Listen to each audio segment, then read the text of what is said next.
I never thought I'd be telling this story, but here I am. My name's Charlotte, and I was born into what you'd call an ordinary family. But when I was 2, everything changed. My dad died, leaving my mom a widow with a toddler. Mom didn't stay single for long. She married this guy, a big-shot entrepreneur with his own construction company. From the get-go, it was clear Mom was head over heels for Steve. She'd do anything for the guy, I swear. It was like I didn't even exist anymore. Things got even worse when Mom popped out another kid. A girl named Rachel. Suddenly, I had a half-sister who could do no wrong in Mom's eyes. She doted on that kid like she was made of gold, always trying to show Steve what a great mom she was to his precious daughter. Steve, he was this big, scary-looking dude. Always had this stern look on his face, like he was perpetually pissed off. But man, you should have seen how he melted around his own kid. All smiles and affection. Me? I might as well have been invisible. Charlotte, he'd bark, you're the oldest. Act like it. Help out around here. And help out I did. From the time I could reach the kitchen counter, I was cooking, cleaning, doing laundry, you name it. Rachel? She never lifted a finger. Didn't even clean up after herself or wash a single dish. Meanwhile, my grades were slipping. How could they not? Between all the chores and taking care of the house, I barely had time to crack open a book. Mom noticed, of course. But instead of understanding, all I got was grief.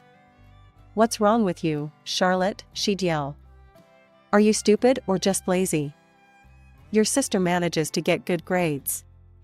Why can't you? I wanted to scream, to tell her why. But I knew it wouldn't make a difference. In this house, I was the maid, the cook, the cleaner. And apparently, I was supposed to be a straight-A student too. As the years went by, things only got worse. Steve's business grew, and suddenly all of Mom's relatives were working for him. Even Mom got a job at the company. And guess who got stuck with all the housework? Yep, yours truly. By the time I graduated high school, I was exhausted. My grades were mediocre at best, nowhere near good enough for a scholarship. And boy, did I hear about it. You're so stupid, Mom screamed, her face red with anger. How could you mess this up? Steve, ever the pragmatist, just shook his head. I'm not paying for your college if you can't even be bothered to try, he said coldly. And just like that, my dreams of going to college went up in smoke. Instead, I found myself working at Steve's company, doing the kind of low-paid, back-breaking work that nobody else wanted. You know, I had dreams once. Big dreams of becoming a hairstylist. I'd spend hours watching tutorials online, practicing on old dolls I'd fish out of the trash. I saved every penny I could, scraping together loose change and the measly tips I'd get from the guys at the construction site. Finally, after months of saving, I bought myself a clipper. One night, I couldn't contain my excitement anymore. My sister was lounging on the couch, scrolling through her phone, looking bored as usual. Hey, I said, trying to keep my voice casual. Want to see something cool? She barely glanced up. What? I pulled out the clipper, my hands shaking a little. I got this. I'm gonna be a hairstylist someday. For a moment, she actually looked interested. Really? Let me see that. I handed it over, feeling a spark of hope. Maybe, just maybe, she'd understand. She turned it over in her hands, then tossed it back to me with a smirk. Good luck with that. Mom and Dad will never let you. I should have known better than to trust her. A few days later, all hell broke loose. Steve stormed into the living room in a rage, his face purple with anger. Who did this? He bellowed. Who mutilated Fluffy? I came out of the kitchen, wiping my hands on a dishcloth. The sight that appeared before me was terrible. There, on the floor, was his prize dog. The poor thing looked like it had been attacked by a lawnmower, chunks of fur missing, cuts all over its body. That's when my sister piped up, her eyes wide with fake innocence. Oh, Dad, she said, her voice trembling. I think I know what happened. All eyes turned to her as she spun her tale. Charlotte's been talking about being a hairstylist. She even bought clippers. I think she might have practiced on Fluffy. I couldn't believe what I was hearing. What? No, I'd never. But Steve wasn't listening. He stormed into my room, tearing it apart until he found the clippers. And there, stuck in the blades, were tufts of dog hair. I felt like I was going to be sick. I didn't do it, I said, my voice barely a whisper. I swear, I didn't touch Fluffy. My sister burst into tears, putting on a show worthy of an Oscar. Please don't be too hard on her, Dad. She probably didn't mean to hurt Fluffy. Steve's face was stone cold as he turned to me. Get out, he said, his voice eerily calm. Pack your things and get out of my house, now. Mom just stood there, not saying a word. Not even looking at me. As I packed my meager belongings, I could hear my sister's fake sobs from the living room. The little shit had set me up, and she'd done it perfectly. With nowhere else to go, I headed to my grandmother's place in the next town over. She was my dad's mom, the only one who'd ever shown me any real kindness. I told her everything, my words tumbling out between sobs. She listened, her face growing darker with each word. You can stay here as long as you need, she said, pulling me into a hug. We'll figure this out together. And just like that, I started my new life. Got a job at a local diner, worked my ass off. For the first time in my life, I felt like I could breathe. 3 years later, Grandma passed away. It hit me hard, she was the only real family I had left. But even in death, she was looking out for me. She left me her house and a little nest egg she'd been saving. With Grandma's savings and every penny I'd squirreled away from the diner, I opened my own beauty salon. It wasn't much at first, just me, a chair, and a mirror. But it was mine. All mine. The first few weeks were tough. I'd sit there, staring at the door, willing it to open. But slowly, word got around. One customer became 2, then 10, then I couldn't keep up. I had to hire my first employee. Then another. Before I knew it, I had a full staff and 3 chairs running nonstop. The salon was always full of chatter and laughter. For once in my life, I felt like I belonged somewhere. Like I was good at something. Charlotte, you're a miracle worker, one of my regulars exclaimed after I fixed a botched dye job she'd tried at home. I grinned, feeling a warmth spread through my chest. Just doing my job, Mrs. Johnson. But it wasn't just my hairstyling skills that were changing. I was changing too. Gone was the meek, scared girl who'd let everyone walk all over her. In her place was a woman who knew her worth, who didn't take shit from anyone. One day, a customer was giving one of my new girls a hard time. I stepped in, my voice firm. Ma'am, if you can't treat my staff with respect, I'm going to have to ask you to leave. The woman spluttered. But I'm the customer. The customer is always right. I crossed my arms, standing my ground. Not in my salon, they're not. There's the door. Life was good. Really good. But you know how they say curiosity killed the cat? Well, one night, after a long day at the salon, I made the mistake of checking social media. There she was, my sister. All smiles in front of some fancy college, caption boasting about her business and management program. And the comments? Full of praise from Mom, Steve, and all the relatives who'd turned their backs on me. So proud of our little genius. Following in her father's footsteps. Can't wait to see you take over the company. I scrolled further. Vacation pics from all over the world. A shiny new car, graduation gift from the best parents ever. My stomach churned. Just as I was about to close the app, a new post popped up.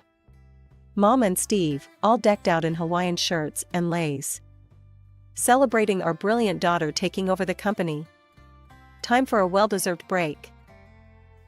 Part of me wanted to be angry. To scream and rage at the unfairness of it all. But as I looked around my salon, at the life I'd built for myself, I realized something. I didn't need their approval anymore. I didn't need their love or their support. I had made it on my own, against all odds. Life has a way of throwing curveballs when you least expect it. One lazy Sunday afternoon, my phone rang. It was my Aunt Sarah, the only member of my family I still kept in touch with. "Charlotte, you're not gonna believe this," she said, barely containing her laughter. "Your sister? Turns out she's not so perfect after all." Over the next few minutes, Aunt Sarah filled me in on the family gossip. Apparently, while Steve and Mom were sipping Mai Tais in Hawaii, my sister had been running the company, right into the ground. "Made some real boneheaded moves," Aunt Sarah said. "Steve came back early, mad as a hornet. Told her he'd wasted his money on her fancy education." We chatted a bit more before hanging up. I went about my day, pushing thoughts of my family to the back of my mind. But life wasn't done with its surprises. A few weeks later, there was a knock at my door. I wasn't expecting anyone, so I approached cautiously. When I opened it, I nearly fell over in shock.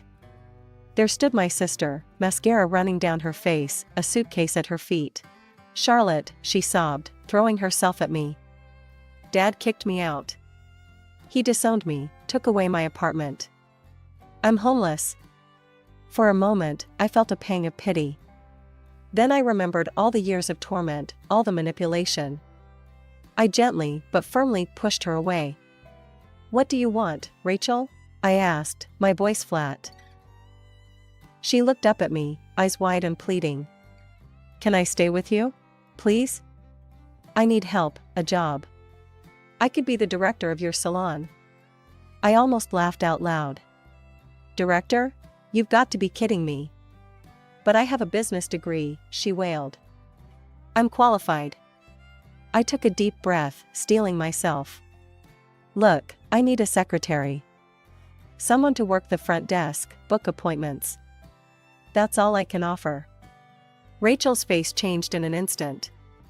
The tears dried up, replaced by a look of indignation. "A secretary? You're supposed to help me.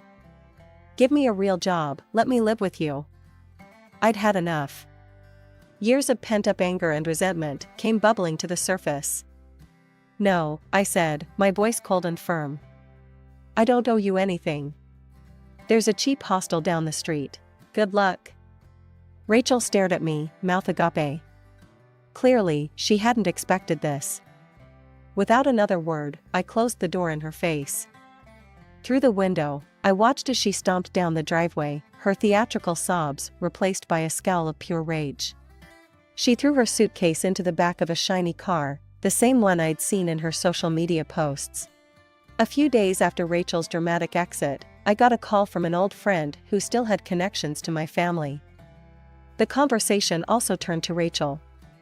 "Charlotte, your sister wasn't kicked out at all," she said. "She's throwing a tantrum because your dad scolded her for messing up at work." I gripped the phone tighter. "You're kidding me." "Nope.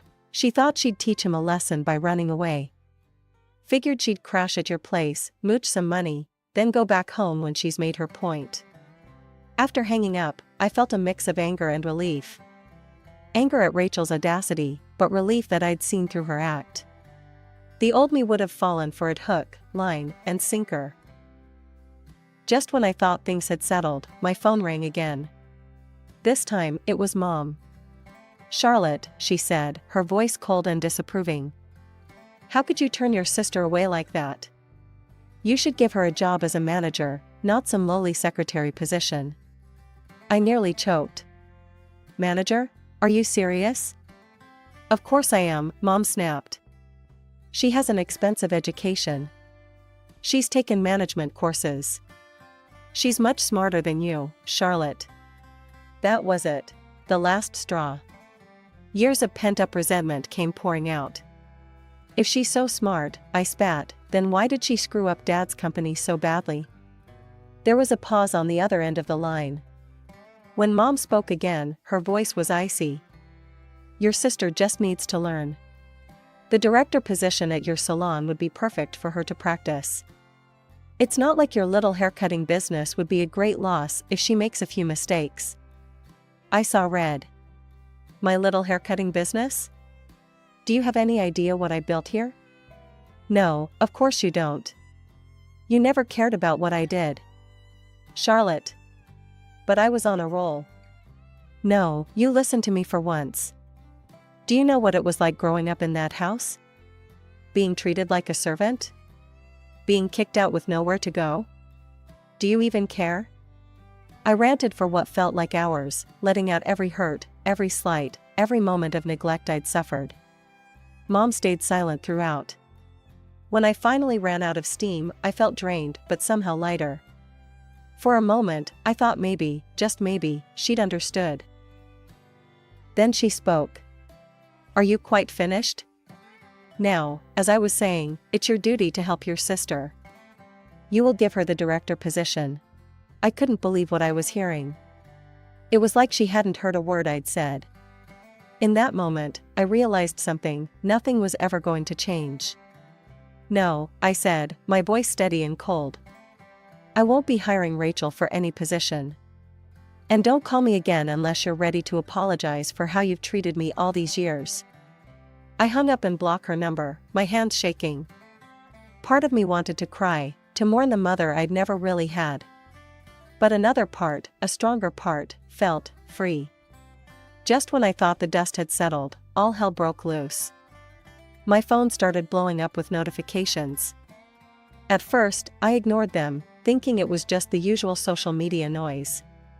But then I saw a message from Aunt Sarah. Charlotte, honey, you might want to check the family group chat. It's not pretty. With a sense of dread, I opened the app. What I saw made my stomach churn.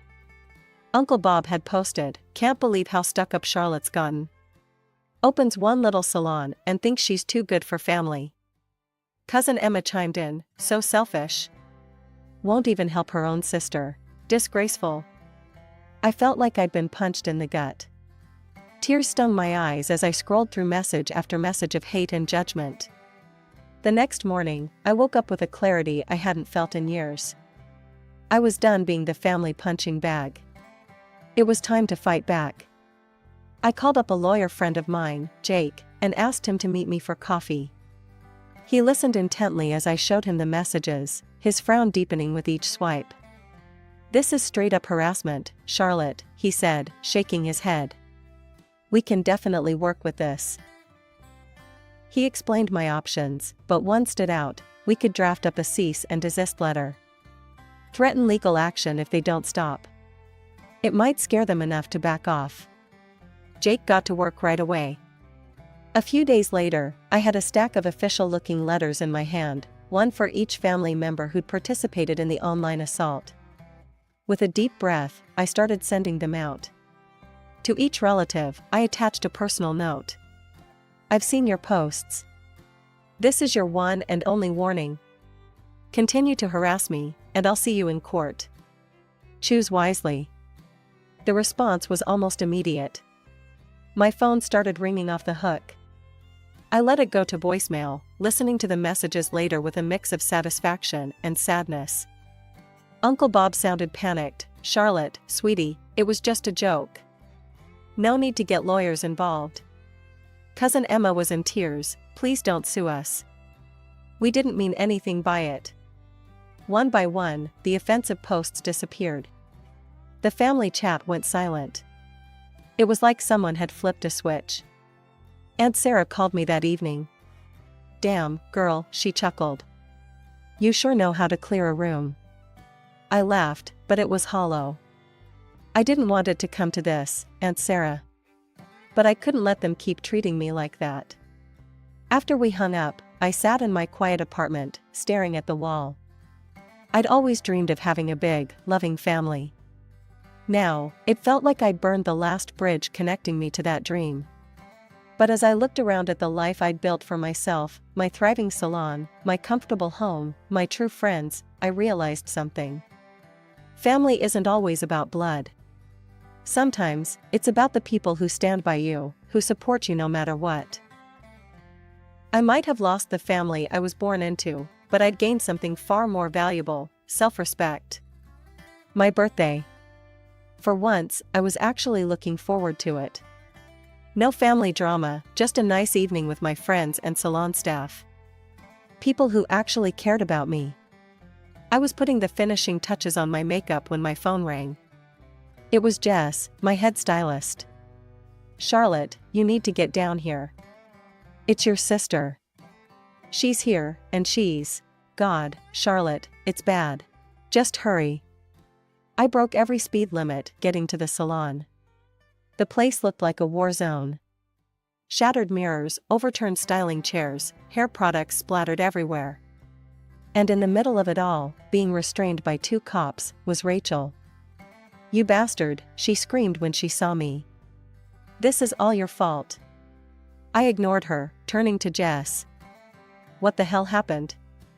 Jess looked shell-shocked. She just burst in, drunk off her ass. Started throwing things, screaming about how you ruined her life. We tried to stop her, but I surveyed the damage, my heart sinking. This would cost thousands to fix. One of the officers approached me. "Ma'am, we're taking her down to the station. Will you be pressing charges?" Before I could answer, my phone rang. "Mom." Because of course it was. "Don't you dare press charges, Charlotte," she hissed without so much as a hello. "Tell them it was a birthday prank gone wrong." I couldn't help it. I laughed. A hollow, bitter laugh that made everyone around me take a step back. "A birthday prank? That's rich, Mom. You know, it's funny. You didn't remember my birthday until you needed an excuse for Rachel's behavior." There was a long pause on the other end of the line. "Look," I continued, my voice tight with anger, "your precious Rachel just destroyed my business. She's going to jail, and I'm going to make damn sure she pays for every cent of damage." I hung up and turned to the officer. "I want to press charges. All of them." I followed the police to the station, my mind reeling. This was supposed to be a happy day, a celebration. Instead, I was filing a police report against my own sister. As I sat in the cold, sterile interview room, giving my statement to a bored-looking detective, I couldn't help but think about how we'd gotten here.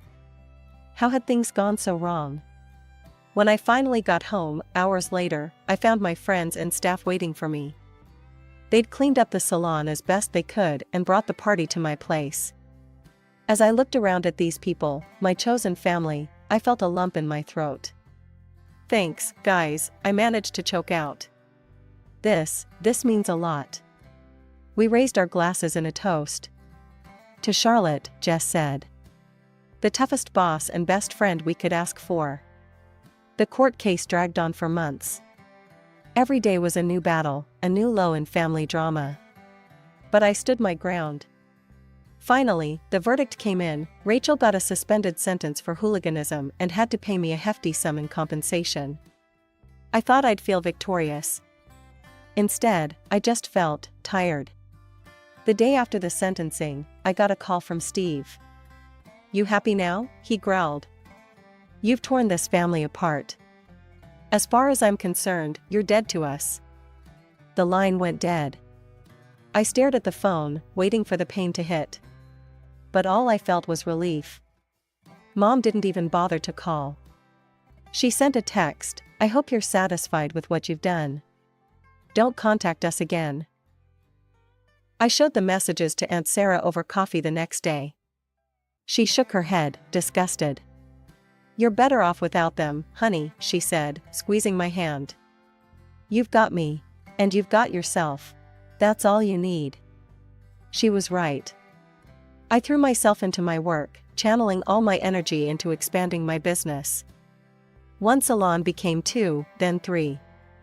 Before I knew it, I was running a small empire of beauty salons across the city. Years passed. I was happier than I'd ever been, surrounded by people who genuinely cared about me. My family became a distant memory, a bad dream I'd finally woken up from. Then, one lazy Sunday morning, I was scrolling through social media when a headline caught my eye. "Local construction mogul bankrupt, daughter's financial scams to blame."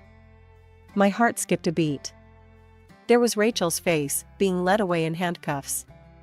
The article detailed how she'd embezzled millions from Steve's company, running various financial scams that had finally caught up with her. The fallout was swift and merciless. Steve's company collapsed, taking down all the family members who worked there with it. And suddenly, my phone was blowing up with messages from relatives I hadn't heard from in years. Uncle Bob. Charlotte, sweetie, I know we've had our differences, but I'm in a tough spot. Any chance of a job at one of your salons? Cousin Emma. Hey cuz. Long time no speak. So, I heard you're doing well. One by one, they came crawling out of the woodwork, all with the same plea: give me a job, lend me money, save me from the mess Rachel made. My finger hovered over the reply button. Then, with a deep breath, I hit block instead. One by one, I shut them out of my life for good. The only message I responded to was from Aunt Sarah. You okay, honey? I saw the news. I wrote back. I'm fine. Better than fine, actually. I'm free. That night, I stood on the balcony of my penthouse apartment, overlooking the city where my salons now thrived. I thought about the long, hard road that had brought me here. The pain, the struggles, the moments of doubt. But I also thought about the strength I'd found, the true friends I'd made, the success I'd built with my own two hands.